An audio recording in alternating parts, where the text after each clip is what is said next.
So hello everyone, welcome to Olive Board's Agri Coaching.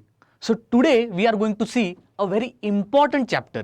हम basics जो chapter है AFO examination के लिए, जैसे कि different agricultural practices, present scenario of the agriculture and basics of agriculture, इससे हम हमारे टोटल सिलेबस आज हम देखने वाले हैं एक इंपॉर्टेंट चैप्टर जो कि है एग्रीकल्चरल प्रैक्टिसेस, और हम इसको दो पार्ट्स में देखने वाले, पार्ट 1 एंड शुरुआत करते हैं हमारे डिस्कशन के साथ. Before that I would like to tell you that subscribe our Olive Boards agri coaching channel, okay, and you can press the bell icon so that आपको ऐसे जो फ्री एग्जाम्स के प्रिपरेशन के लिए, खास करके जो कि स्टैटिक कंटेंट है, वो हम टोटल इंपॉर्टेंट कवर करेंगे आपके एग्जाम में बनता है.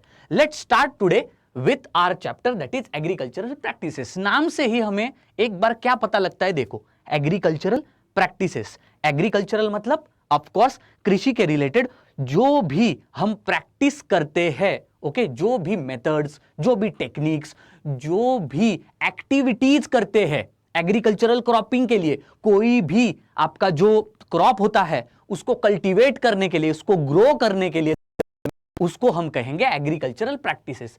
अगर मैं इसको ठीक से डिफाइन करना चाहूं, एग्रीकल्चरल प्रैक्टिसेस का डेफिनेशन क्या है, अगर मैं इसका डिफिनेशन पे जाऊं तो पता चलेगी, इट इज क्रॉप्स, ठीक है, cultivating crops which involves certain general activities by farmers over a period of time. ठीक है, सिंपल सी बात है. अगर हम ये हमारा देश देखें, इंडिया देखें, हम जानते हैं कि 3 सीजन्स होते हैं एग्रीकल्चर के. 3 सीजन्स होते हैं, एक होता है खरीफ, रबी एंड ज़ैद. तो मॉनसून जब आ जाता है, जब प्रिपेयर करते, राइट, तो उस समय पे अगर उस मॉनसून सीजन के लिए कोई भी जो आपका किसान है या फिर आपका फार्मर है, वो अगर कुछ जनरल प्रैक्टिसेस फॉलो कर रहा है, general activities, general methods, general techniques, जिससे जो भी उपज उसने अपने जमीन में, अपनी खेती में लगाई है, अगर उसका प्रोडक्शन इंक्रीज होता है ऐसी एक्टिविटीज से, ऐसी प्रोसेसेस से, ऐसी मेथड से, तो डेफिनेटली इन सारी जितनी प्रोसेस है उसको हम कहेंगे एग्रीकल्चरल प्रैक्टिसेस.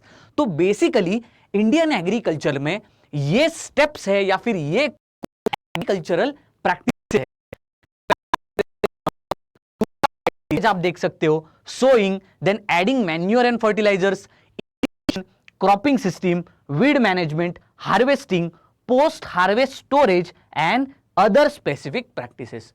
तो एक बार ये सब पढ़ने के बाद अब सब आप लोग बोलोगे, सर ये सारे स्टेप्स है, टाइप्स है, ये चीजें क्या है? तो सिंपल सी बात है, कोई भी किसान अपने खेत में जब कोई भी उपज लगाने जाता है, कोई भी क्रॉप लगाने जाता है, प्लांट करने जाता है, कल्टीवेट करने जाता है, तो वो एक बार 100% वो अपनी एग्रीकल्चरल प्रैक्टिस फॉलो करता है हर टाइम, हर सीजन में, कोई भी खेती करने से पहले. तो हर एक फील्ड में और हर एक किसान, अब इवन जब वो कोई भी बोने से लेके आखिरी फसल जब वो निकालकर जो मार्केट में बेचने जाता है, जितने भी स्टेप्स है इसके बीच में, जितने भी जनरल, ताकि उसकी उपज बढ़ सके, वो सारे एक्टिविटीज, वो सारे प्रैक्टिस को कहेंगे एग्रीकल्चरल प्रैक्टिसेस. पहला है प्रिपरेशन ऑफ सॉइल. आपको पता ही होगा, इंडिया में देयर आर न्यूमरस क्लासिफिकेशन और डिफरेंट टाइप्स ऑफ सॉइल. जैसी जैसी आपकी मिट्टी होगी, उस भिन्न प्रकार के आप क्रॉप्स उस सॉइल, लेकिन नेचुरली ये सॉइल फर्टाइल नहीं होती and neither it is in proper condition कि आप अगर कोई भी क्रॉप लगाओगे तो 100% उससे जर्मिनेशन होकर आपको अच्छा फसल मिलेगा. इसकी कोई गारंटी नहीं है. दैट इज वाई हम agricultural practice which is followed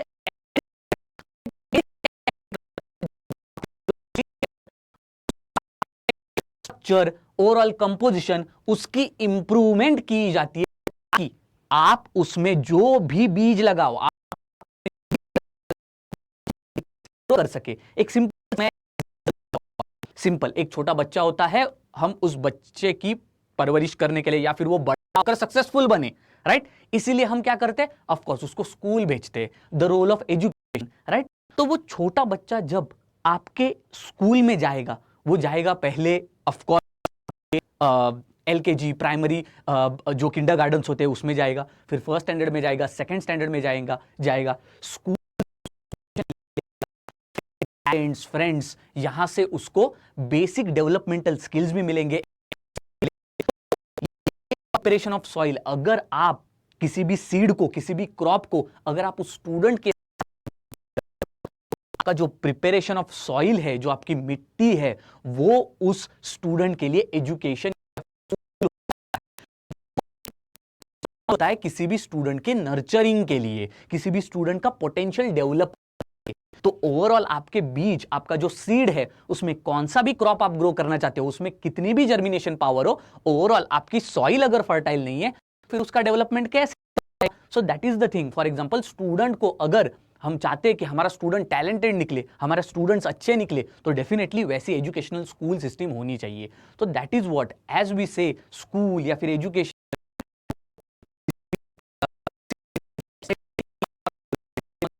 similarly preparation of soil is responsible for growth of crops or increase the output of the crops। ठीक है, आता है आपका tillage which is again a part of preparation of soil only. ठीक है, फिर आता है आपका addition of manure and fertiliser. It is nothing but आप न्यूट्रिएंट्स सॉइल में ऐड कर, ठीक है। फिर आता है आपका irrigation, it is nothing but addition of water. जितना आप पानी देते हो, ऑफ कोर्स क्रॉप्स को क्या रिक्वायर होता है, कुछ न्यूट्रिएंट रिक्वायर होते हैं, सनलाइट रिक्वायर होती है एंड वाटर रिक्वायर होता है, राइट। देन क्रॉपिंग सिस्टम, किस तरह से आप अपने जितने भी क्रॉप्स है वो एक हो। फिर आता है आपका वीड मैनेजमेंट, जहां पर आप अननेसेसरी चीजें जो भी आपके फील्ड में है, अनरिक्वायर्ड ग्रोथ जो है, एनी टाइप ऑफ ग्रास और एनी टाइप ऑफ वेजिटेशन, उसको रिमूव करते हो and whatever required crops are there you make them grow in healthy condition. फिर आता है आपका taking the grains, going into the market and selling them. फिर आता है पोस्ट हार्वेस्ट स्टोरेज, जो भी आपने क्रॉप्स को किया है, अगर आप मार्केट में डायरेक्टली जाके उनको सेल नहीं कर रहे हो तो आप उनको स्टोर करोगे, right. So overall agricultural practices आपको यहां पर मैंने बता दी। बट अगर हम AFO के एंगल से देखें, अगर हम किसी भी एग्जाम के लिए प्रिपेयर कर रहे हो, तो इन बेसिक चैप्टर्स में ही बहुत सारे क्वेश्चंस भी बन सकते हैं। So that is, let's move and let's try to understand one by one the agricultural practice in the। बात करें, cultivation of crops involves general activity. General मतलब सिंपल, सपोज आपको ट्रेकिंग के लिए जाना है, ठीक है, माउंटेन्स में आपको ट्रेकिंग के लिए जाना है। अब ट्रेकिंग में जाने के लिए आपको पता,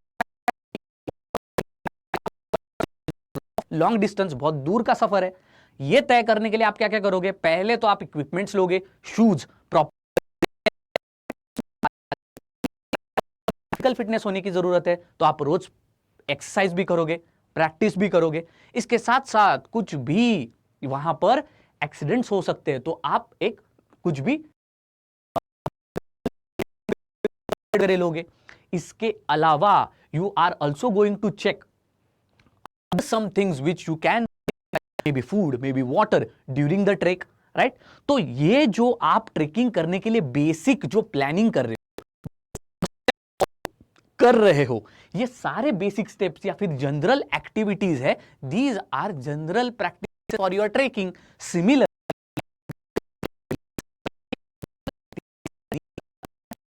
practices which are for cropping in overall India. It overall the climatic but still you could see that these particular whatever agricultural practices are followed, those are common, maybe the way in which those are practice, वो करने की जो प्रक्रिया है वो अलग हो सकती है, लेकिन जिस तरह से ये एग्रीकल्चर प्रैक्टिसेस किए जाते हैं वो तो सेम है। तो यहां पर आप देख सकते हो डिफरेंट डिफरेंट एग्रीकल्चर प्रैक्टिसेस, जो चीजें जैसे कि प्रिपरेशन ऑफ सॉइल, शायद से ये आप यहां पर पढ़, ये जो पानी भरा है ये किया जाता है आपके ऑफ कोर्स राइस के लिए, यहां पर पडलिंग किया जाता है। देन यहां पर which has been done in a perfect pattern. Here also you could see intercropping along with, तो ये कुछ टाइप्स है आपके एग्रीकल्चरल प्रैक्टिसेस के। तो ओवरऑल अगर हम प्रिपरेशन ऑफ सॉइल के बारे में बात करें, ठीक है, तो preparation of soil, what does preparation of soil mean? शुरुआत हम करते हैं प्रिपरेशन ऑफ सॉइल से।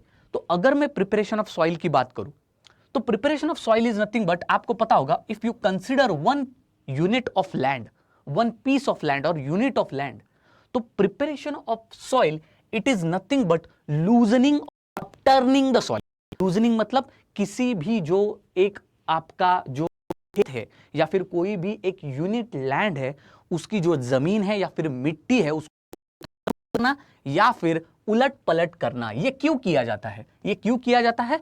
क्योंकि फॉर एग्जाम्पल कोई भी मिट्टी ड्राई हो सकती है, उस मिट्टी में मे बी ऑर्गेनिक कंपोनेंट्स नहीं हो सकते, वो जो मिट्टी है उसमें बड़े बड़े बोल्डर्स, रॉक्स हो सकते हैं। And as you all know, अगर आपको एक प्रॉपर जर्मिनेशन कराना है, अगर आपको किसी भी क्रॉप को ग्रो कराना है, तो उस सॉइल में पोरोसिटी होनी चाहिए, उस सॉइल में अच्छी वाटर होल्डिंग कैपेसिटी होनी चाहिए, अच्छे न्यूट्रिएंट्स होने चाहिए, अच्छा ऑर्गेनिक कंपोनेंट होना चाहिए, वहां पर जो पोर स्पेसिंग है उससे जो भी रूट्स ग्रो करेंगे होनी चाहिए।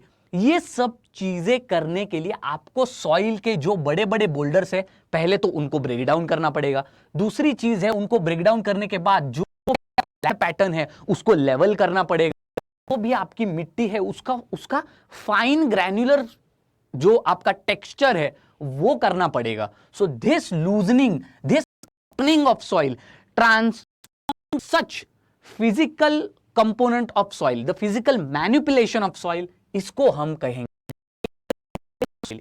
कहेंगे टिलेज, राइट। सो यहां पर आप देख सकते हो जब आप ऐसी सॉइल की कंडीशनिंग करते हो तो ऑटोमेटिकली आप देख सकते हो नेक्स्ट स्टेज में यहां पर ऐसे छोटे छोटे जर्मिनेशन के बाद जो आप कोई भी सीड का सोइंग करते हो, सीड सो करने के बाद आपको ऐसे यंग क्रॉप्स दिखेंगे, राइट। फिर ऐसे यंग क्रॉप्स बड़े क्रॉप्स में ग्रो करते।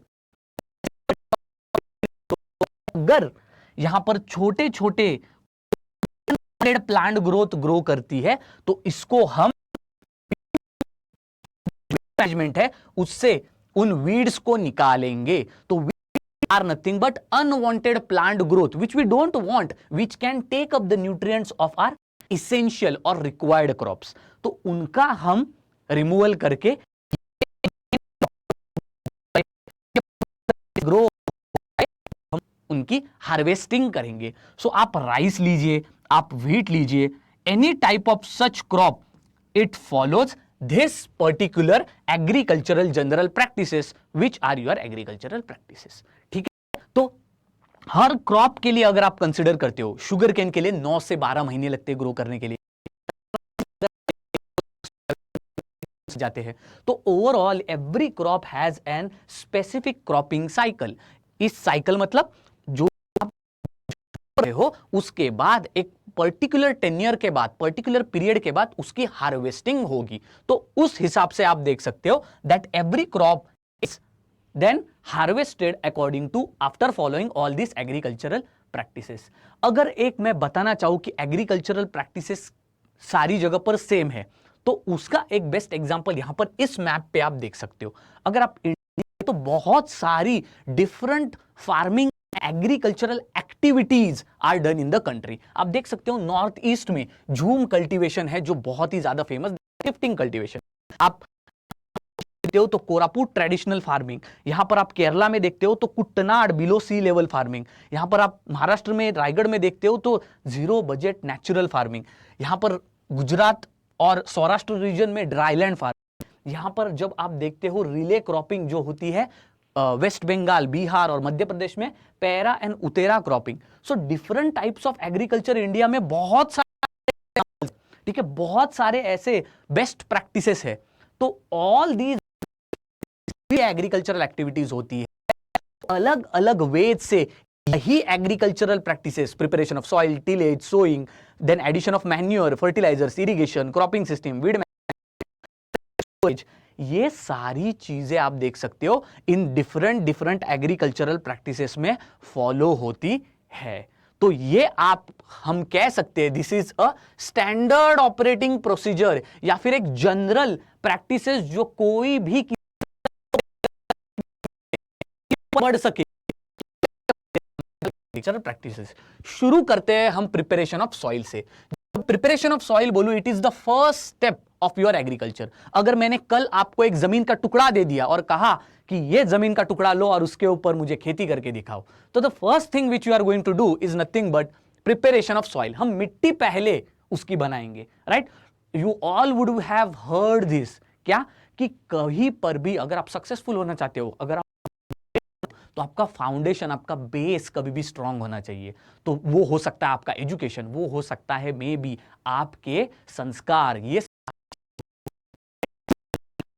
प्लांट जमीन में अगर ग्रो करना है तो सिंपल सी बात है, आपका पहली चीज हम जिसके ऊपर कॉन्सेंट्रेट करेंगे वो है मिट्टी, वो है भी ऑफ कोर्स ज्यादा होगी या फिर अच्छी होगी, right. So here you could C it is nothing but the first step and it involves turning and loosening of the soil. Preparation of soil, मिट्टी कैसे आप तैयार करोगे? आप कुछ नहीं करोगे, आप फिजिकली उसको उथल पुथल करोगे या फिर उलट पलट करोगे जो ऊपर का और निचला हिस्सा है मिट्टी का। तो this turning and loosening of the soil, इससे होता है दो चीजें। इससे दो चीजें होती है, layers of the soil are intermixed. दो जो लेयर्स होते हैं सॉइल के, सपोज मैं ऐसे सॉइल लगा दूं तो बहुत सारे लेयर्स होंगे सॉइल के। तो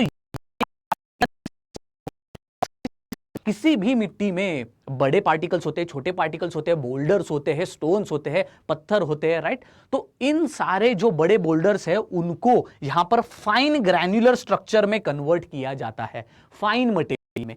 more the fine material of soil found in your field, more is the water holding capacity. उतना वो पानी ज्यादा होल्ड करेगा, उतना उसमें एयर सर्कुलेशन ज्यादा होगा, उतने उसमें जो प्लांट के रूट्स ग्रो करेंगे वो इजीली ब्रीथ कर पाएंगे। तो ये सारी चीजें हैं, that is why loosening and turning of the soil is very very important. This is called as tilling और प्लोइंग। सो दो चीजें यहां पर एक मैं आपको बता देता हूं, एक होता है टिलेज और एक होता है प्लोइंग। ठीक है। तो टिलेज और प्लोइंग में बहुत सारे लोगों को कंफ्यूजन होता है। करता हूं, टिलेज और प्लोइंग दोनों छोटे और बड़े भाई है। अगर बात करूं तो it is nothing but physical manipulation of soil. Okay, so tillage is nothing but physical manipulation of soil. Overall if we talk about tillage, तो यहां पर आप क्या करते हो, you also intermix the layer of the soil as well as you also dig the soil. Plowing, when I talk about it, is nothing but just physically digging the soil. So plowing and tillage activities are nothing but loosening and upturning the soil only. कभी कभार इसको interchange करके भी use करते हैं। Okay, just a minute, interchange करके भी use करते हैं।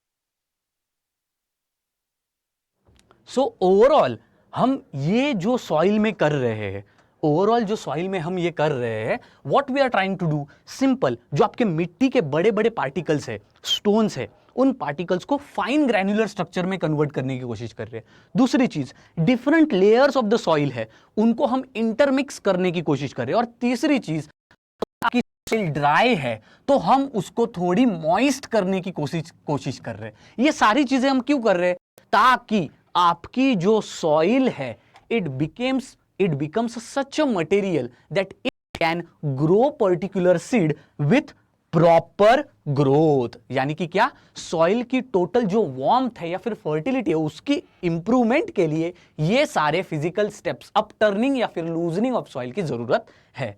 इंपॉर्टेंस क्या है ऑफ प्रिपरेशन ऑफ सॉइल? पहला तो यह है पेनिट्रेशन ऑफ रूट्स। अगर मिट्टी में बहुत ज्यादा पत्थर होंगे, it would be, if it is having a hard pan मतलब जो ऊपरी परत होती है वो अगर चट्टान की तरह अगर हार्ड है तो उसमें आपका रूट पेनिट्रेशन कैसे हो पाएगा? अगर मैं इसमें बीज लगा देता हूं तो बीज से जो रूट्स है वो नीचे कैसे ग्रो करेंगे? तो इसीलिए हमें सॉइल का टेक्सचर सॉफ्ट करना होता है। Second thing, breathing of roots. आपको पता ही होगा roots are also breathing, these also breathe in soil, so that is why soil में जितनी ज्यादा पोरोसिटी हो उतना अच्छा एयर सर्कुलेशन होता है और उतनी ज्यादा आप ब्रीदिंग कर सकते हो। Then comes your growth of friendly organisms. So growth of friendly organisms in the sense, जितनी आप सॉइल में एक्टिविटी करोगे लूजनिंग, उतने माइक्रो ऑर्गेनिजम्स हम उसमें ऐड कर सकते हैं। And plant gets proper nutrients because of the nutrient exchange which happens in the soil.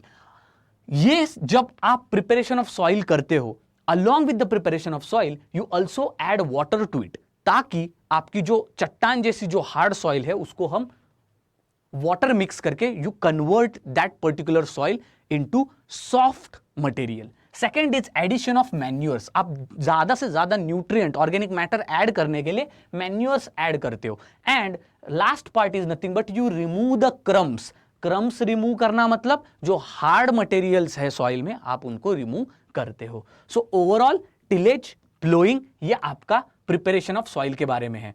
Factors which we have to consider while preparation of land or while your preparation of soil: simple availability of irrigation of water, पानी कितना जरूरी है, जितनी hard आपकी soil होगी उतना ज्यादा पानी रिक्वायर्ड होगा। फील्ड सिलेक्शन, की कौन से फील्ड में आप सिलेक्ट कर रहे हो। Mechanical actions to be implemented, आप कौन से मैकेनिकल एक्शंस चुनोगे वहां पर जैसी आपकी मिट्टी होगी। Chemical actions needed, tools required, कौन से टूल्स रिक्वायर्ड होंगे, जैसे मैकेनिकल एक्शंस वैसे टूल्स रिक्वायर्ड होंगे। लेबर कितना चाहिए होगा, इरिगेशन डिजाइन कैसा होगा, and all the financial requirement. तो ये बेसिक रिक्वायरमेंट्स है। फिर अब हम बात करते हैं मेन चीज, दैट इज टिलेज। टिलेज होता क्या है एक बार देख लेते। Overall tillage is nothing but tillage is physical manipulation of soil with the help of tools and implements which results in good tilth for better germination and subsequent growth of crops। किसी भी बीज को अगर हम जमीन में बोते हैं, ओके, तो उसकी प्रॉपर ग्रोथ, उसकी श्योरिटी जर्मिनेशन के लिए that could only happen if you are physically manipulating the soil. Physically मतलब जो फिजिकली लेयर्स होते हैं सॉइल को, उनके लेयर्स को आप इंटरमिक्स करो। So intermixing of the layers of soil is nothing but physical manipulation of soil. Generally ये जो टिलेज एक्टिविटी है, the father of tillage is called as Jethro Tull. ये याद रखना, it has come in multiple exams, okay. Then tilth is nothing but a physical condition of soil resulting from the tillage. तो tilth is nothing but that porous soil और that fertile soil, okay, that soil material which is having a proper structure, which is having a proper texture, in which if you plant a seed, it has a very high capacity for germination as well as growth. There are different types of tillage. Tillage करने के भी different types है. First is preparatory tillage and then is after cultivation tillage. जब हम preparatory tillage बात करते हैं, this is the primary tillage which we are talking about. Preparatory tillage is nothing but आप जो seed plant करने वाले हो, आप जो seed sowing करने वाले हो, जो बीज बोने वाले हो, उस समय पे जो tillage किया जाता है उसको प्रिपेरेटरी टिलेज या फिर प्राइमरी टिलेज यहां पर कहा जाता है, ठीक है। So preparatory cultivation is nothing but when you are preparing for seed, ठीक है, when you are preparing for seed और sowing the seeds. Then after cultivation in the sense जो आप सीड सोइंग के बाद, सीड आपने सो कर ली, उसके बाद प्राइमरी टिलेज होता है जिसको हम प्लोइंग कहते हैं।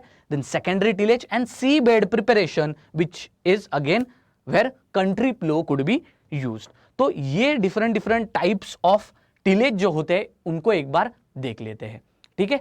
सो टिलेज अगर हम यहां पर अगर आप देखते हो टाइप्स ऑफ टिलेज, जैसे मैंने कहा preparatory tillage, preparatory cultivation, in which when you are trying to plant the seed, at that time whatever preparation you are doing for that, of course your preparatory is there. Second, after cultivation in the sense जब आप cultivate करते हो किसी भी crop को, उसके बाद जो आप टिलेज करते हो वो उसमें 3 टाइप्स आ जाते हैं. एक है आपका प्राइमरी टिलेज, जो आप नॉर्मल प्लोइंग एक्टिविटी मैंने पहले बताया, गड्ढा जो आप मिट्टी के ऊपर खोदते हो, ठीक है, गड्ढा खोद देते हो, या फिर जो उथल पुथल जो आपकी जमीन में करते हो, उलट पलट जो आपकी जमीन, आप ऊपरी सतह जो जमीन की करते हो, वो आपकी हो जाएंगी प्लोइंग. तो ये आपकी प्राइमरी एक्टिविटी. सेकेंडरी एक्टिविटी आपकी हैरोइंग हो जाती है. तो harrowing is nothing but, harrowing में आप क्या करते हो, आप वहां पर मिट्टी में जो आपने प्राइमरी टिलेज किया है या फिर प्लोइंग किया है, उसके बाद हैरोइंग करते हो, जिससे आप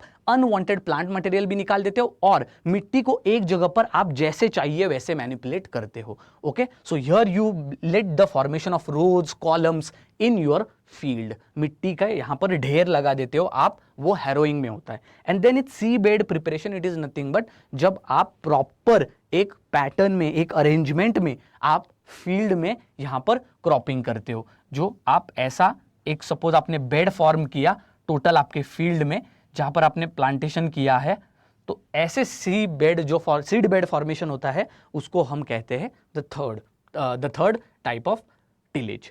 then overall the agricultural implements which are used in tillage. जब आप टिलेज करते हो तो एग्रीकल्चरल इंप्लीमेंट्स पहले बताओ तो प्लो के बारे में. एंशियंट टाइम से वुडन प्लो यूज किया जा रहा है. यहां पर आप देख सकते हो, जो कि जनरली आपके डोमेस्टिकेटेड एनिमल्स के पीछे लगाया जाता है. इसको कहा जाता है वुडन प्लो और ट्रेडिशनल प्लो. फिर दूसरा होता है हो, जो यूज किया जाता है फॉर रिमूविंग वीड्स और लूजनिंग ऑफ द सॉइल. आपने देखा ही होगा, ये जो ऐसा फावड़ा होता है उसको हम हो कहेंगे, जो कि मिट्टी निकालने के लिए भी यूजफुल होता है, एट द सेम टाइम घास निकालने के लिए भी यूज होता है. देन इट्स कल्टीवेटर एक मल्टी प्रोंग्ड प्लो कह सकते हो आप, जो कि ट्रैक्टर के पीछे लगाया जाता है. मल्टी प्रोंग्ड मतलब जो आपका प्लो है, इसको एक ही दांत है. ये देखो यहां पर कल्टीवेटर को मल्टीपल दांत है, तो ये जो मल्टीपल दांत लगाए गए हैं, तो वो जो मल्टीपल दांत है वो आप किसी भी ट्रैक्टर को लगा सकते हो. फिर आता है टाइप्स ऑफ टिलेज, जो कि हम डिस्कस कर रहे हैं. ओवरऑल टाइप्स ऑफ टिलेज बात करें तो primary tillage, first ploughing operation after the previous crops harvest. Primary tillage मैंने पहले बात की थी, फर्स्ट प्लोइंग ऑपरेशन है after previous crops harvest. Simple बात बताता हूं, खरीफ क्रॉप मतलब मॉनसून में. सपोज मॉनसून में हमने राइस की प्लांटेशन किया, मॉनसून में हमने कल्टीवेट क्या किया, राइस. ठीक है, अब राइस लगाने के बाद सपोज राइस कंप्लीटली ग्रो हुआ, अच्छा खासा धान मिला, हमने काट दी फसल, हम राइस लिया और हमने बेच दिया. अब खरीफ के बाद हम कौन सा प्लांटेशन करेंगे, यस, रबी का प्लांटेशन करेंगे. सपोज रबी में हम व्हीट लगाने वाले हैं, ठीक है, व्हीट लगाने वाले, लेकिन अभी हमने हार्वेस्टिंग किसकी की है, राइस की है.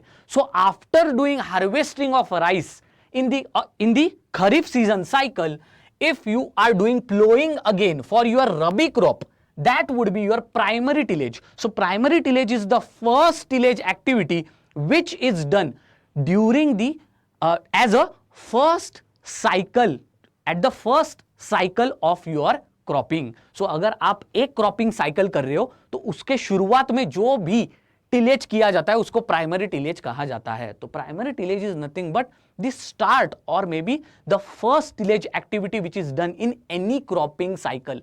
खरीफ क्रॉपिंग साइकिल या रबी क्रॉपिंग साइकिल, कोई भी क्रॉपिंग साइकिल में अगर आप कोई भी टिलेज एक्टिविटी से मिट्टी का प्रिपरेशन ऑफ सॉइल अगर आप शुरू कर रहे हो तो उसको हम प्राइमरी टिलेज कहेंगे.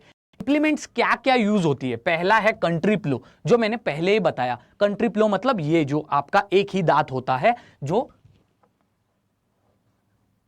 ये जो कंट्री प्लो होता है. मदर इंडिया तो मूवी आप सबने देखा ही होगा, तो वो जो लकड़ी का ढांचा जो लेके मदर इंडिया प्लो करती है वो आपका कंट्री प्लो हो गया. फिर बात करते हैं your mould board plough. Overall mould board plough if we are talking about, it is nothing but एक इसी तरह mould board plough, it is having scraper also, दांत भी होते हैं उसको, but at the same time एक बोर्ड भी होता है जिससे आप मिट्टी भी खींच सकते हो. Then is bose plough, chisel plough.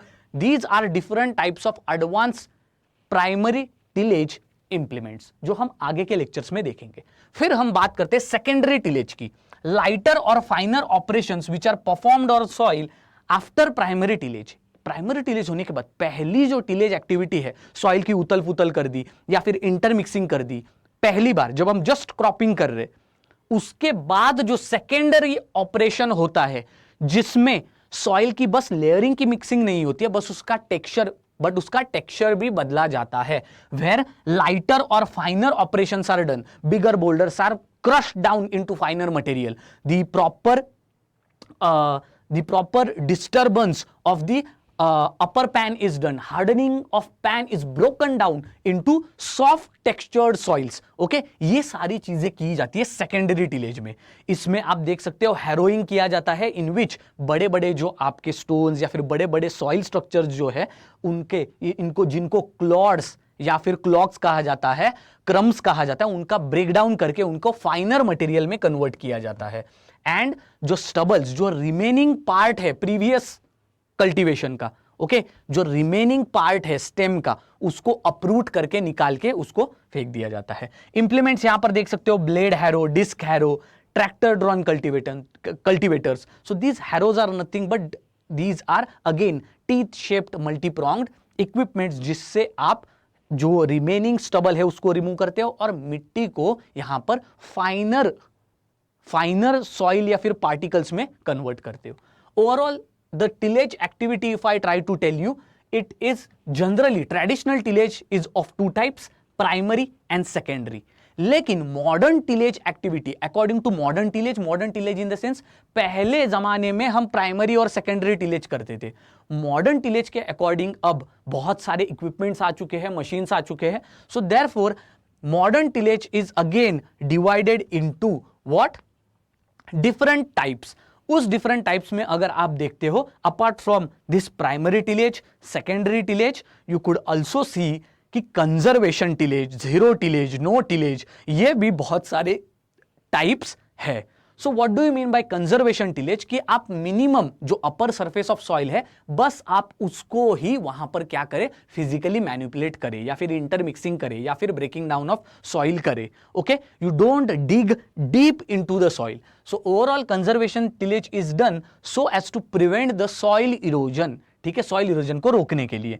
No tillage is nothing but जहां पर डायरेक्ट टिलिंग नहीं की जाती, डायरेक्ट ड्रिलिंग नहीं की जाती। And zero tillage is nothing but जहां पर हाथी नहीं लगाया जाता मिट्टी को, डायरेक्टली उसी के ऊपर क्रॉपिंग की जाती है। ठीक है, then overall special purpose tillage भी होता है एक, which include subsoiling. Subsoiling is nothing but जो आपकी ऊपरी सतह होती है, टॉप सॉइल होती है, उसको ब्रेक किया जाता है। Okay, and whatever beneath layer is there of this hard soil, upper soil, whatever beneath layer is there, that is plowed. ठीक है, ताकि जो सीड है उसको जरा डेप्थ पर सो किया जाए और उससे फिर प्लांट ग्रो कर सके, हार्ड या फिर हार्ड सॉइल्स में या फिर ड्राई लैंड्स में। फिर आता है आपका levelling. Levelling is nothing but ऊबड़ खाबड़ अगर आपकी जमीन है तो उसको एक लेवल में लाकर उसके ऊपर कल्टीवेशन किया जाता है। फिर blind tillage is nothing but of course जो वीड्स है उसको निकाल के thinning out is done. That means जहां पर भी अगर बहुत ज्यादा घास वगैरह आई है तो वो सब हटा के वहां पर प्रॉपर क्रॉपिंग की जाती है। ठीक है, contour tillage, wet tillage, clean tillage are different types which we are going to see in our agronomy lecture, जिसमें हम डेप्थ में टिलेज टॉपिक देखेंगे। ठीक है, फिर आती है आपकी puddling activity which is also very very important in context of India, क्योंकि भारत में सबसे ज्यादा चावल उगाया जाता है, right. Rice plantation, wheat plantation ज्यादा से ज्यादा इंडिया में किया जाता है। So therefore puddling is also one type of preparation of soil. What is puddling? Ploughing repeatedly in standing water until soil become soft and muddy. जो आपका कीचड़ जैसे जो आपकी मिट्टी की जाती है आपके खेत में, उसको ये जो कीचड़ जैसे किया गया है उसको हम कहते हैं पडलिंग एक्टिविटी। सो प्लोइंग रिपीटेडली, मिट्टी को खोदते रहना, पानी का सप्लाई कंटिन्यूस रहेगा, मिट्टी को खोदते रहना, उतल पुतल करते रहना जब तक वहां पर कीचड़ जैसा ना हो। ऐसे कीचड़ जैसे जो आपका फील्ड होता है, ऐसे कीचड़ जैसे जो आपका खेत होता है, उसमें जो राइस का ट्रांसप्लांटेशन होता है वो बहुत बढ़िया होता है और इसी में चावल ग्रो किए जाते हैं। ठीक है, so overall this is to reduce the percolation losses of water.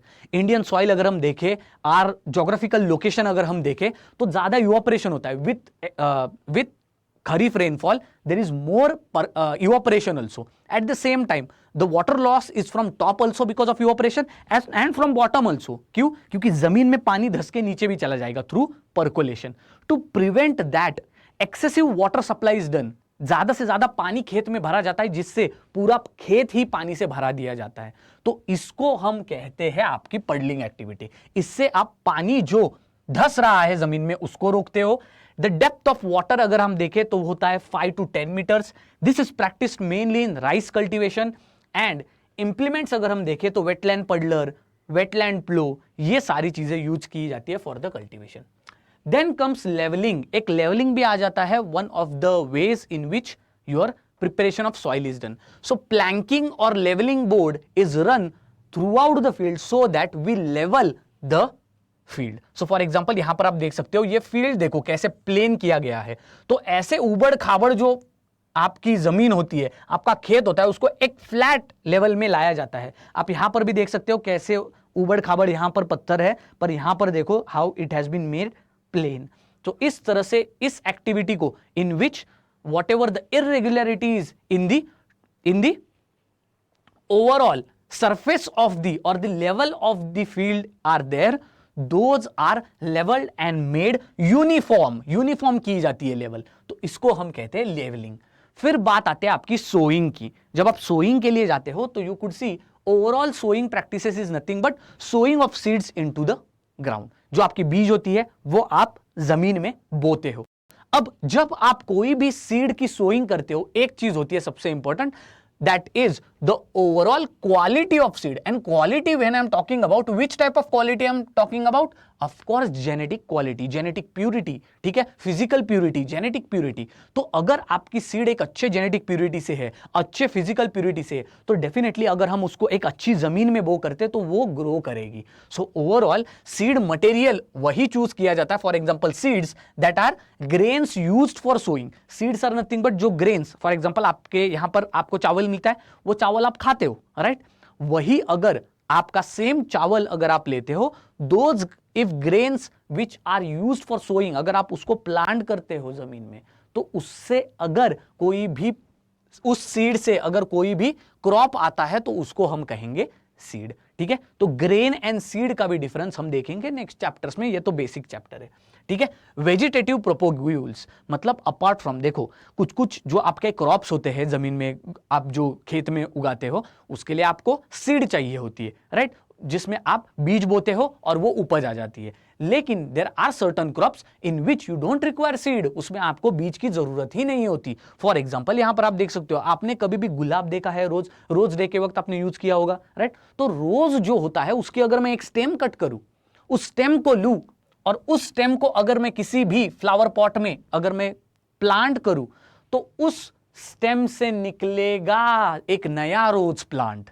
तो इस तरह से असेक्सुअली जो भी प्लांट ग्रो करता है उसको हम वेजिटेटिव प्रोपोगेशन कहते हैं. So vegetative propagation is nothing but where plants grow without seeds through their different organs asexually. So here you could see stem cutting, किसी की भी ब्रांच टहनी तोड़ के अगर आप जमीन में लगा देते हो तो उस टहनी से ही नया पेड़ आ जाता है. फिर rooted slips is nothing but of course जो आपके फॉडर क्रॉप्स होते हैं, आप उनके रूट्स को निकाल के अगर आप प्लांट करते हो तो रूट से नया प्लांट निकल आता है. ट्यूबर्स पोटैटो, अगर आप पोटैटो को ही जमीन में अगर प्लांट करते हो तो उससे भी प्लांट निकल आता है. राइजोम्स, टर्मरिक के ऊपर बर्ड्स आने स्टार्ट होते हैं, पोटैटो के ऊपर भी बर्ड्स आने स्टार्ट होते हैं, राइट? ओनियन, अगर आप बहुत दिन तक किसी अनियन को रखोगे, प्याज को रखोगे, तो उसके ऊपर आप देख सकते हो प्लांट आ जाता है. तो उसी ओनियन को अगर आप प्लांट करते हो जमीन में तो उससे ओनियन का प्लांट आ जाएगा. तो इस तरह से ये आपके होते हैं वेजिटेटिव प्रोपोगेशन प्लांट्स. अब बात करते हैं मेथड्स ऑफ सोइंग के बारे में. दो बेसिक मेथड्स होती है, एक होता है डायरेक्ट सोइंग, दूसरा होता है transplanting. Direct sowing is nothing but आप बीज लो और डायरेक्टली उसको जमीन में बो दो, ठीक है? और दूसरा होता है ट्रांसप्लांटिंग. अब ट्रांसप्लांटिंग एक अलग चीज है. ट्रांसप्लांटिंग क्या होता है? सिंपल, आप किसी भी सीड को लो, किसी भी बीज को लो, उसको आप एक प्रॉपर सप्लीमेंट में, मतलब एक प्रॉपर प्लास्टिक बैग में या फिर किसी भी पैक पॉट में या फिर एक नॉर्मल वास में इसको आप प्लांट करो, ठीक है? एक प्रॉपर एनरिच्ड सॉइल में उसको प्रॉपर पानी प्रोवाइड करो, न्यूट्रिएंट्स प्रोवाइड करो। Then when the plant grows, एक बार फिर वो प्लांट जर्मिनेट हुआ उस सीड से, फिर आप उस प्लांट को इस वेस्ट से या फिर उस प्लास्टिक बैग से निकाल के फिर आप फिर से जाके उसको खेत में ट्रांसप्लांट करो, तो इसको हम कहते हैं transplanting. So overall direct sowing की अगर हम बात करें, एक होता है ब्रॉडकास्टिंग मेथड और दूसरा होता है line sowing method. Broadcasting, direct sowing मतलब क्या, सिंपल, आप बीज ले रहे हो और जमीन में जाके प्लांट कर रहे हो। तो जब आप जमीन में जाके प्लांट कर रहे हो, एक तो आप ऐसे प्लांट कर सकते हो कि आपने सीड्स लिए और आप बस ऐसे ब्रॉडकास्ट कर रहे हो। सो ब्रॉडकास्टिंग कैसे होता है, सारे डायरेक्शंस में होता है। तो उसी तरह से broadcasting direct sowing method is nothing but you take the seeds and you throw it in the field. आप कैसे भी रैंडम ऐसे अपने खेत में फेंक दो, आपके जो बीज है वो बीज गिरेंगे, ठीक है, आपकी जो खेत है उसकी जमीन पर, उसकी सतह पर गिरेंगे और वहीं से वो थोड़े दिनों में जर्मिनेट करेंगे। तो इस मेथड को ब्रॉडकास्टिंग कहते हैं, which is done in all direction. ये होती है आपकी रैंडम, ये होती है आपकी ununiform, that is it is not uniformly spread, और ये होती है आपकी डायरेक्टली इन ऑल डायरेक्शन। फिर लाइन सोइंग की जब हम बात करते हैं, दो चीजें होती है, एक होता है ड्रिलर और एक होता है dibbling. Dibbling is nothing but एक डिबलर नाम का एक डिवाइस आता है जो कि ऐसा होता है। तो डिबलर इज नथिंग बट अगर आप देखें तो ये एक नुकीली ऐसी पिन की तरह एक डिवाइस होता है जिससे आप छेद करते जाते हो जमीन में, एक एक दो दो छेद करते जाते हो और उन छेद में आप एक एक दो दो दो तीन तीन तीन बीज डालते हुए आगे बढ़ते जाते हो। So this method of specific plantation in a specific pattern, for example dibbling से आप क्या कर सकते हो, आप सपोज आपका ये खेत है, ठीक है, सपोज, एक मिनट,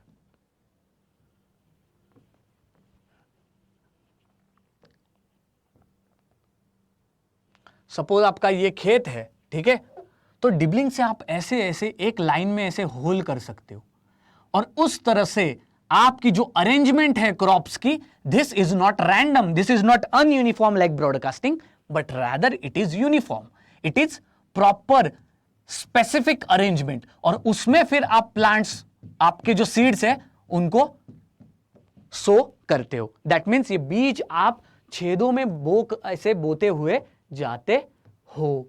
तो उस हिसाब से ये आपका हो गया डिबलिंग, वो जिसकी किसकी मदद से होता है, ये डिबलर की मदद से होता है। And drilling is nothing but at the same time you drill multiple holes in pattern only, you drill multiple holes with different drillers. Maybe these drillers are separate machines or maybe they are attached with the tractors, and in this way you are again doing your sowing of the seeds but in particular pattern. So broadcasting is random sowing of seeds, whereas line sowing, in particular line we are sowing, which is giving a specific pattern to your crops. तो ये आपका दो types में होता है, drilling और dibbling. तो यहां पर आप देख सकते हो ये आपका हो गया ट्रेडिशनल मेथड ऑफ सोइंग, जहां पर आप रैंडमली ऐसे सीड्स डालते हुए जाते हो, कहीं कहीं पर ज्यादा सीड्स गिर जाएंगे, कहीं कहीं पर कम सीड्स गिरते जाएंगे, राइट। तो ये आपका हो जाता है ऑफ कोर्स आपका डिबलिंग, ठीक है। और ये आपका ड्रिलर देख सकते हो जहां पर ऑटोमेटेड ट्रैक्टर से यहां पर बीज बोए जा रहे हैं। और ब्रॉडकास्टिंग मैंने ऑलरेडी बताया कैसे भी रैंडम आप सीड्स में, खेत में आपके बीज बोते हुए जा रहे हो, उसमें भी अनयूनिफॉर्म या फिर रैंडम सीड्स गिर जाते हैं, and that also without a proper arrangement in random directions, ठीक है। तो आई होप ये आपको समझ में आ गया। ओवरऑल अब बात करते हैं सोइंग की। Optimum time of sowing, sowing कब की जाए, सोइंग कब की जाए, आप बीज कब बोओगे, तो वो तो आपको डिपेंड करता है खरीफ, रबी एंड आपका ज़ैद क्रॉप्स के वक्त, ठीक है। तो इंडिया में 3 तरह की क्रॉपिंग की जाती है विच इज सीजनल। तो seasonal cropping is of 3 types, kharif crop, rabi crop and your zaid crop. आपका जो खरीफ क्रॉप है sowing is done during June and July. Rabi crop है the sowing is done during last week of October to first week of November. तो याद रखना, simple सी बात मैं आपको बताता हूं, अगर आप खरीफ क्रॉप देखें तो जून जुलाई में इसलिए यहां पर आपकी सीड प्लांटेशन किया जाता है क्योंकि उसी वक्त मॉनसून आता है, ठीक है। सिमिलरली रबी क्रॉपिंग अगर आप देखते हो, इमीडिएटली जैसे ही खरीफ क्रॉपिंग की हार्वेस्टिंग हो जाती है तो फिर इमीडिएटली हमारी अक्टूबर में या फिर नवंबर में रबी क्रॉप की यहां पर सोइंग की जाती है। और ज़ैद क्रॉप की अगर आप देखते हो तो it is first fortnight of your January, 14 जनवरी के आसपास यहां पर उसकी भी क्रॉपिंग की जाती है। डेप्थ ऑफ सोइंग, फिर से यहां पर आप देख सकते हो कि कैसे छोटे से टॉपिक में से आपको कितने सारे फैक्चुअल इंफॉर्मेशन मिल रही है। ठीक है, तो फैक्चुअल इंफॉर्मेशन अगर हम देखें तो for example thumb rule, the depth approximately for any type of sowing is 3 to 4 times the diameter of the seed. So 3 से 4 times the diameter of the seed. Suppose जितनी भी आपकी बीज है उस सीड के डायमीटर के 3 से 4 टाइम्स आपकी डेप्थ होती है सीड के। ऑप्टिमम डेप्थ अगर हम देखें तो it is 3 to 5 centimetres. Small seeds like sesamum, finger millet, pearl millet, जो कि माइनर मिलेट्स है, मिलेट्स आपको पता ही होगा, ये 3 to 5 सेंटीमीटर में आपके प्लांट किए जाते हैं। Very small seeds like tobacco अगर हम देखें तो 1.5 to 2 सेंटीमीटर्स डेप्थ।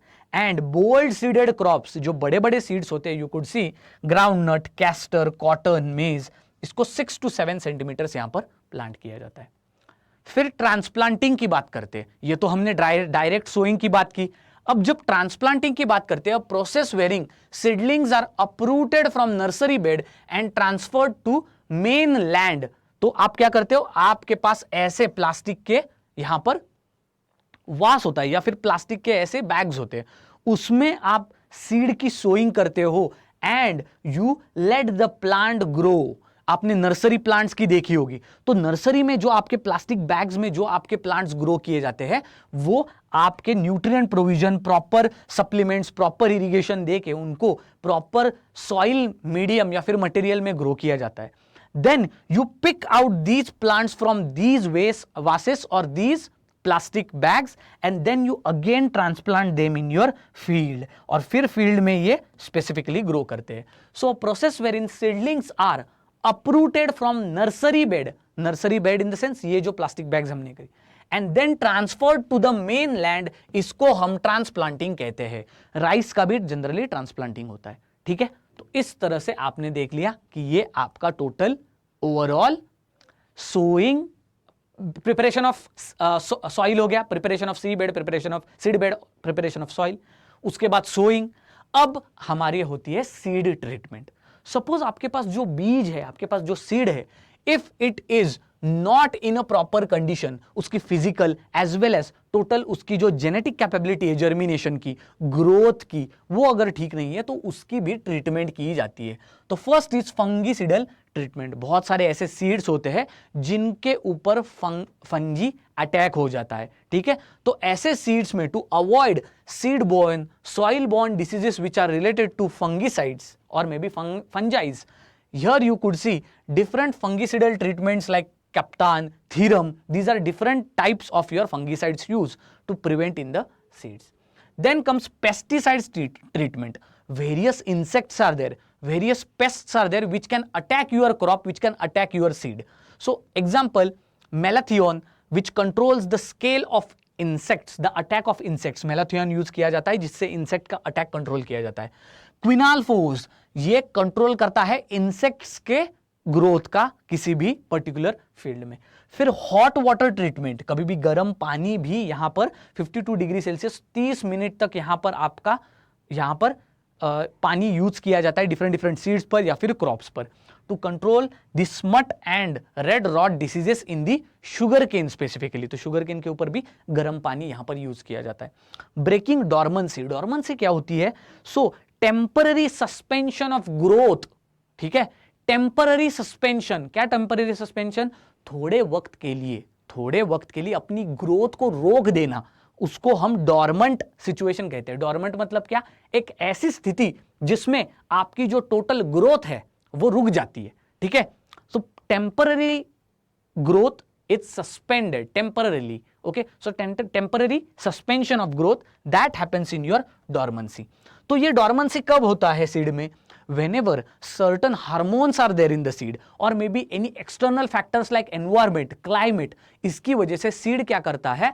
अपने अंदर जो एंजाइम्स होते हैं दो स्टार्ट एक्टिंग एंड ऑटोमेटिकली जो सीड होता है वो ग्रो करता ही नहीं है, वो जर्मिनेट करता ही नहीं है। So is dormancy a problem? No, it is not a problem. मैंने पहले कहा ये परमानेंट डॉर्मेंसी नहीं होता है, ये टेम्पररी होता है। तो जैसे ही वो एक्सटर्नल कंडीशंस बंद हो जाएंगे, जैसे ही वो टोटल हार्मोन्स या फिर अंदर से जो भी केमिकल्स है वो कम हो जाएंगे, ऑटोमेटिकली सीड बाद में फिर से ग्रो करेगा।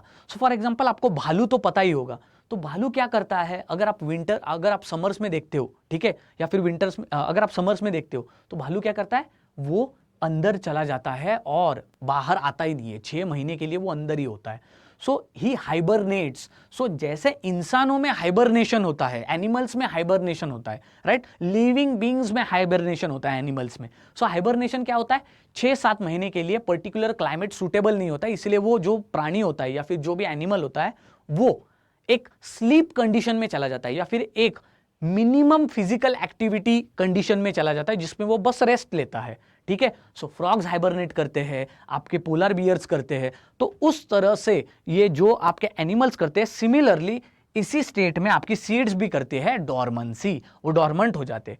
सो देयर आर वेरियस केमिकल्स और various maybe substances like gibberellic acid, cytokinins, ethylene, which could be used so as for breaking such dormancy। किसी भी सीड को डॉर्मेंसी ब्रेक करके जर्मिनेट अगर कराना हो तो ये हम केमिकल्स यूज कर सकते हैं। तो ये हो गई हमारी टोटल सीड ट्रीटमेंट। इसके बाद 2 ट्रीटमेंट और होते हैं, एक होती है एसिड ट्रीटमेंट, दूसरा होता है scarification. Acid treatment is nothing but कोई भी सीड अगर हो तो उसको हम किसी भी कॉन्सेंट्रेटेड एसिड के साथ यहां पर रिएक्ट या फिर उसके कांटेक्ट में ला सकते हैं। तो कॉटन सीड सपोज आप लेते हो, for removing the fuzz, for sowing by using seed drills so that seed do not cling to each other in the seed tube. तो ऐसे जो सीड्स होते हैं उनको H2SO4 कह लीजिए या फिर नाइट्रिक एसिड, सल्फ्यूरिक एसिड के साथ कांटेक्ट किया जाता है so as to break the dormancy. Scarification is nothing but जब किसी भी सीड का बाहर की जो सतह होती है, परत होती है, वो अगर हार्ड हो जाए, so rubbing against the hard surface to soften the hard seed coat. बाहर की जो सरफेस होती है, फॉर एग्जांपल कैस्टर सीड, ये सपोज बाहर की जो सीड कोटिंग है वो अगर हार्ड है तो उसके ब्रेकडाउन के लिए यहां पर आपका स्कैरिफिकेशन किया जाता है। To remove the glumes covering the seeds, soaking in water, splitting the seeds into locules and compound bulbs into individual cloves। इससे क्या होता है, बाहर के जितने भी हार्ड सीड की सतह होती है वो आपकी रिमूव की जाती है। सोकिंग इन वाटर मतलब क्या, पानी में भिगोए रखना ताकि वो सॉफ्ट हो जाए आउटर शेल, ठीक है। So overall scarification is nothing but whatever outer shell is there softening it, ठीक है। अब आगे बात करते हैं, देखो सोइंग हो गया। अब सोइंग होने के बाद हमने ऑलरेडी बात की प्रिपरेशन ऑफ सॉइल, उसके बाद सोइंग, ठीक है, सीड ट्रीटमेंट। अब उसके बाद अब आप अगर आप बात करें, आपने मिट्टी भी ठीक बना दी, आपने मिट्टी में वो सीड भी प्लांट कर दिया, लेकिन उस सीड को जर्मिनेट करने के लिए, उस सीड को ग्रो करने के लिए न्यूट्रिएंट चाहिए होगा। तो वो न्यूट्रिएंट अगर आप देखते हो वो मिलता है आपके मैन्योर्स से और फर्टिलाइजर्स से। So what are manures and fertilisers? These are substances which are added in the soil in form of nutrients. So manure is nothing but natural substance which is produced by decomposition of residue of plants and animals. For example जो plants का dead remains होता है, animals की जो waste होती है, cow dung होता है, ओके, तो इससे जो नेचुरल सब्सटेंस निकल के आता है which is rich in nitrogen, phosphorus, sulphur, ये आपके फील्ड्स में प्रिपेयर किया जाता है और फील्ड्स में अप्लाई किया जाता है। This adds also as it is organic in nature and as it is the waste of the plants or maybe animals, automatically it adds the organic rich content in your soil and less rich in plant nutrient. That is, if you see manures, these are less rich. इसका मतलब क्या है, ऐसे जो manures होते हैं उनमें organic material तो बहुत ज्यादा होता है, हमस तो बहुत ज्यादा होता है। What is humus? Humus is nothing but rich organic material which comes from the dead matter. ये तो ज्यादा होता है काउडंग वगैरह में, लेकिन प्रॉपर नाइट्रोजन, फॉस्फोरस, पोटेशियम, ये जो न्यूट्रिएंट्स है वो थोड़े से कम होते हैं as compare to chemical fertilisers. Chemical fertilisers manmade होते हैं जिनको फैक्ट्रीज में ऑर्गेनिक इनऑर्गेनिक सॉल्ट से बनाया जाता है। सो मिक्सचर और chemical processes through which we prepare inorganic salts which are having specific nutrient like potassium, nitrogen and phosphorus NPK. It does not provides humus. Organic, ये inorganic फैक्ट्री में industry में बनाए जाते हैं तो इसमें ऑर्गेनिक कंपोनेंट नहीं होता. These are rich in plant nutrient. लेकिन हर एक अलग अलग फर्टिलाइजर अगर हम देखें, यूरिया देखें तो नाइट्रोजन के लिए फेमस है, ठीक है. डीएपी अगर हम देखें तो अमोनिया के लिए, फास्फोरस के लिए फेमस है. तो फास्फोरस, नाइट्रोजन, पोटेशियम, इस तरह से ये केमिकल फर्टिलाइजर्स होते हैं. तो ये दो चीजें आप अपनी मिट्टी में ऐड कर सकते हो, अपने खेत में ऐड कर सकते हो फॉर योर न्यूट्रिएंट सप्लाई. फिर बात करते हैं इंटर कल्टीवेशन के बारे में. लास्ट टॉपिक है ये. इंटर कल्टीवेशन को खत्म करेंगे और फिर हम नेक्स्ट पार्ट कल देखेंगे. हमारा पार्ट 2 होगा चैप्टर का, जिसमें हम क्या शुरू करेंगे, the second part of our agricultural practices. I think आपको पता लगा. देखो हमने कैसे शुरू किया था, ये अगर आपको पता लगता है. सपोज एक किसान है, सपोज मैं किसान हूं, आप भी सोच के देखिए, सपोज आप किसान हो, तो अब आपको पता लग गया. पहली मेरी स्टेप होगी प्रिपरेशन ऑफ सॉइल. पहली step preparation of soil. Second stage हमारी क्या होगी, ऑफ कोर्स जो हमारी टिलेज एक्टिविटी, प्लोइंग एक्टिविटी हमारी, उसके बाद होगी sowing activity, broadcasting, drilling, dibbling. फिर होगी हमारी, अगर सीड्स बैड क्वालिटी के हैं तो सीड ट्रीटमेंट. और फिर होगी ये हमारी कौन सी एक्टिविटी जो हमने बात की, addition of manures and fertilizers. इसके बाद अगर हम देखते हैं, now we have started the phase of cultivation. आपने मिट्टी, जो हमारा खेत था, उसमें आपने लेवलिंग की, मिट्टी को अच्छी तरीके से बनाया, सीड बेड बनाया, उसमें सीड को सो किया, ठीक है, उसमें मैन्योर्स ऐड कर दिए. अब बात है after cultivation. So inter cultivation is nothing but all the cultivation practices which are taken up after the sowing of crop. बीज बोने के बाद जो भी एग्रीकल्चरल प्रैक्टिस या फिर कल्टीवेशनल प्रैक्टिस की जाती है, उसको इंटर कल्टीवेशन कहा जाता है. It is otherwise also called after operation. Simple सी बात है, सपोज ये मेरा फील्ड है, इस फील्ड में अगर मैंने बीज बो दिए, तो बीज बोने के बाद फिर उसमें मैन्योर्स, केमिकल फर्टिलाइजर्स ऐड करने के बाद अगर मैं कोई भी कल्टीवेशन प्रैक्टिस करता हूं तो उसको मैं कहूंगा inter cultivation. It is after the sowing of crop. It is after the sowing of crop. Thinning and gap filling. पहला, अगर आप इंटर कल्टीवेशन की अगर आप एक्टिविटी देखो, एक होती है थिनिंग और एक होती है गैप फिलिंग. तो मैं बता देता हूं क्या. अगर आप डिबलिंग या फिर ड्रिलिंग से अगर आप ऐसे सीड्स प्लांट करते हो इन योर लीनियर पैटर्न और रो पैटर्न, सपोज आप अपने खेत में ऐसे प्लांट्स को, ऐसे सीड्स को सो करते हो, ठीक है. So thinning is nothing but to removal of excess plants leaving healthy seedlings. So ये जो थिनिंग और गैप फिलिंग है, ये दोनों एक्टिविटीज क्यों की जाती है, फॉर ऑप्टिमम प्लांट पॉपुलेशन. तो इमेजिन करो, सपोज मेरे पास 10 हेक्टेयर की जमीन है, ठीक है. सपोज मेरे पास 10 हेक्टेयर की जमीन है. इस 10 हेक्टेयर की जमीन में सपोज मैंने ऐसे ही crops in linear row pattern crop किए, ठीक है, सो किए मैंने, ठीक है. सोइंग के बाद यहां पर मैंने देखा कि मैंने बहुत कम जगह रखी थी एक दूसरे क्रॉप में. The distance between two crops, what is it called, isolation distance. Isolation distance. हर एक डिफरेंट क्रॉप्स का डिफरेंट आइसोलेशन डिस्टेंस होता है. आइसोलेशन डिस्टेंस ना ही ज्यादा होना चाहिए ना ही कम होना चाहिए. अगर बहुत ही ज्यादा कम हुआ तो दो क्रॉप्स एक दूसरे के अगेंस्ट कंपीट कर सकते हैं फॉर न्यूट्रिएंट्स. बहुत ही दूर रहा तो of course it will give you less numbers of crop in your field.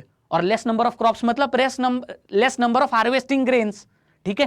तो इसीलिए the number of crops which are grown in your field that should be optimum. optimum मतलब ना ज्यादा ना कम, परफेक्ट, ठीक है. अब 10 हेक्टेयर का जब मेरा टोटल एग्रीकल्चरल फील्ड है, उसमें सपोज मैंने 50 मैंने मक्के के दाने लगाए, ठीक है. सो 50 मैंने मेज के क्रॉप्स लगा दिए, मेज, ठीक है. जब मैंने मेज के 50 क्रॉप्स लगाए, मैंने ये देखा कि टोटल जो आउटपुट आ रहा है 50 क्रॉप्स से मेरा, ठीक है, वो लगभग ओवरऑल जितने भी कॉर्न या फिर मेज के ग्रेन्स मुझे मिले हैं वो ओवरऑल है 10 टन्स, ठीक है, 10 या फिर 5 टन्स पकड़ लो, जस्ट एक आर्बिट्ररी नंबर पकड़ लो, 5 टन्स पकड़ लो, ठीक है। तो 5 टन मुझे मिले 50 कुछ क्रॉप्स लगाने के वजह से। फिर मैंने क्या किया, अगले साल 50 के 100 लगा दिए, ठीक है। सिमिलरली जो 5 टन मिला था वो इंक्रीज होके 10 हो गया, ठीक है। ऐसे में बढ़ाते चला गया और मैं 200 तक पहुंच गया, ठीक है। अब मैंने 200 क्रॉप्स लगा रहा हूं मैं मेरे 10 हेक्टेयर के फील्ड पर, 200-300 क्रॉप्स लगा रहा हूं और मुझे टोटल मिल रहा है ऑलमोस्ट 50 टन मिल रहा है मुझे total grains from my field, ठीक है। अब मैं 200 से भी जब बढ़ाते जाऊंगा, जितने मैं क्रॉप्स बढ़ाते जाऊंगा उतना आइसोलेशन डिस्टेंस दो क्रॉप के बीच में कम होते जाएगा, राइट। तो होता यह है कि जब आप अपने क्रॉप्स का नंबर इंक्रीज करते जाते हो अपने फील्ड में, और जब वो आप बहुत ही ज्यादा इंक्रीज कर देते हो तो आपका जो टोटल कल्टीवेशन है, फॉर एग्जांपल सपोज आपने 600 क्रॉप्स प्लांट किए, तो उस टाइम पे आपको पता लग जाएगा आपका टोटल जो आउटपुट है, हाईएस्ट आपका आउटपुट 50 या फिर 60, 70, 80 टन्स था, ठीक है।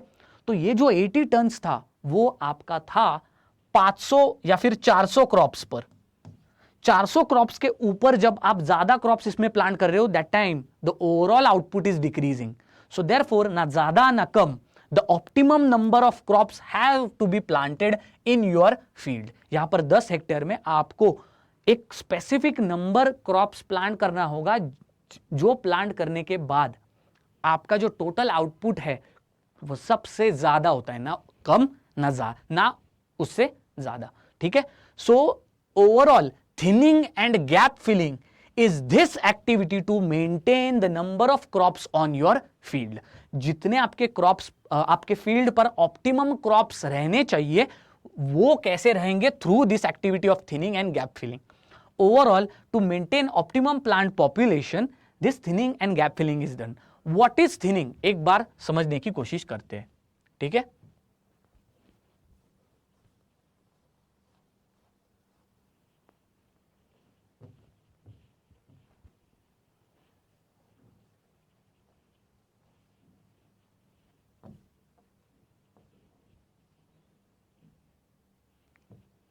Yes, let's talk about thinning. Thinning is the removal of excess plants leaving healthy seedlings.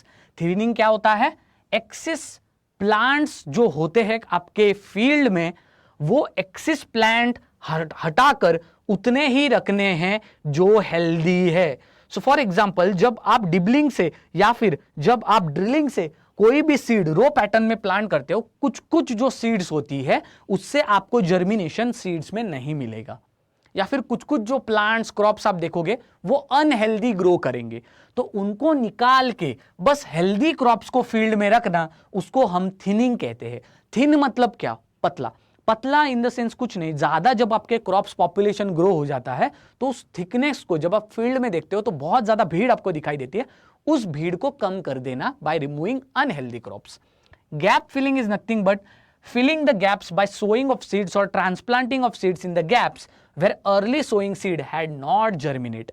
So दो चीजें हैं, किसी भी फील्ड में अगर आपको कोई भी क्रॉप ज्यादा अगर दिखाई दे रहे हैं तो उन ज्यादा अनहेल्दी क्रॉप्स को जब आप रिमूव करते हैं उसको थिनिंग करते हैं कहते हैं। और वही अगर आप देख सकते हो यहां पर, सपोज यहां पर 2 क्रॉप्स ग्रो करने थे लेकिन वो ग्रो ही नहीं कर पाए, as the 4-5 seeds did not germinate, तो यहां पर आप गैप फिलिंग से क्या कर सकते हो, यहां पर उस क्रॉप को ट्रांसप्लांट कर सकते हो with which that crop will be growing. तो इस तरह से overall population in your field is controlled, is maintained at an optimum stage which gives higher output। जो आपको टोटल जो आपका जो धान का जो टोटल आपका टोटल आउटपुट है, यील्ड है, प्रोडक्टिविटी है, वो आपकी सबसे ज्यादा दे, ठीक है। तो ओवरऑल हार्वेस्टिंग के वक्त where you could see this thinning and gap filling is the first activity which is in your inter cultivation. The second activity is weeding and hoeing. यह आपको पता ही होगा वीडिंग एंड होइंग क्या होता है। So weeding is nothing but removal of unwanted plant, कोई भी घास उग जाती है आपके खेत में, कोई भी दूसरा प्लांट होता है वो उग जाता है आपके खेत में, तो वो प्रिवेंट करने के लिए आप क्या करते हो, वो प्रिवेंट करने के लिए आप क्या करते हो, अनवांटेड प्लांट्स का रिमूवल करते हो. And then comes hoeing. Hoeing is nothing but weeding and hoeing is a simultaneous operation. Hoeing is nothing but आप वहां की जो मिट्टी है उसको भी निकालते हो. सो removal of the upper surface of the soil. So hoeing is disturbing the topsoil by small hand tools and which helps in aeration of soil. So hoeing use किया जाता है ताकि आप ऊपर की जो सतह है, ऊपर की जो टॉप सॉइल है, वो अगर हार्ड है तो उसको ब्रेक डाउन करके सॉफ्ट कर सके एंड उसकी एरेशन में मदद कर सके, उसमें एयर. तो ये आप हो देख सकते हो. ठीक है. Then is earthing up. जब अर्थिंग अप की बात करते हैं, it is a more modified technique in which dislocation of soil is done from one side of the ridge and to be placed nearer to the crop side. मतलब क्या, यहां पर आप देख सकते हो, this earthing up is nothing but crop जहां से आप प्लांट करते हो, क्रॉप की एक साइड पर बहुत ज्यादा गड्ढा खोदा जाता है, जहां पर फिर आप उसमें पानी भी प्रोवाइड कर सकते हो या फिर कोई न्यूट्रिएंट प्रोवाइड कर सकते हो. सो एक साइड से, from one side of the crop, okay, so from one side of the ridge where the crop has been planted, वहां पर आप क्या करते हो, dislocation of soil, that is earthing up. earthing up मैंने पहले बोला था, उलट पलट कर देते हो आप soil from the only the one side of the crop. तो इस तरह से रो प्लांटेशन और कॉलम क्रॉपिंग या फिर रो क्रॉपिंग जो होती है उसमें ज्यादा, यहां पर पैरेलल क्रॉपिंग, रो क्रॉपिंग, उसमें ये ज्यादा देखते हैं. Wide spaced and deep rooted crops में जनरली ये किया जाता है 6 to 8 weeks after sowing and planting in sugarcane, tapioca and banana. Generally intercropping मैंने पहले बताया, सोइंग करने के बाद 6-7-8 हफ्ते होने के बाद, मतलब क्या, जनरली अगर आप देखते हो, earthing up is done when crops grow at a specific height. एक पर्टिकुलर हाइट के ऊपर ग्रो करने के बाद ही अर्थिंग अप किया जाता है. और हैरोइंग अगर आप देखते हो, आपको पता ही होगा what is harrowing. It is nothing but stirring और scraping the soil surface in inter and intra row spacing of the crop using tools और implements. So harrowing is stirring. Stirring मतलब क्या, इंटरमिक्स कर देना, लेयर की गड्ढा खोदना और फिर दो जो लेयर्स होती है, upper layer, top soil and lower layer, उसको मिक्स कर देना. स्क्रैपिंग इज नथिंग बट खोद देना, जो जमीन का टुकड़ा होता है उसको खोद के जो उसके हार्ड लेयर्स है उसको बाहर निकालना. तो ये होता है आपका हैरोइंग से. So with this we will, I think, end the lecture here, and tomorrow we will continue with this intercultivation only. Thank you very much and see you next time. तो पार्ट 2 के लिए wait करना, और you can do is that we will come with such good quality static content for AFO. What you have to do is nothing but आपको करना है subscribe और bell icon press करना है. इससे क्या होगा, आपको मिलेंगे ऐसे बेस्ट क्वालिटी लेक्चर्स. ठीक है, तो अभी सब्सक्राइब करिए for all you boards agri coaching. Thank you very much. See you next time.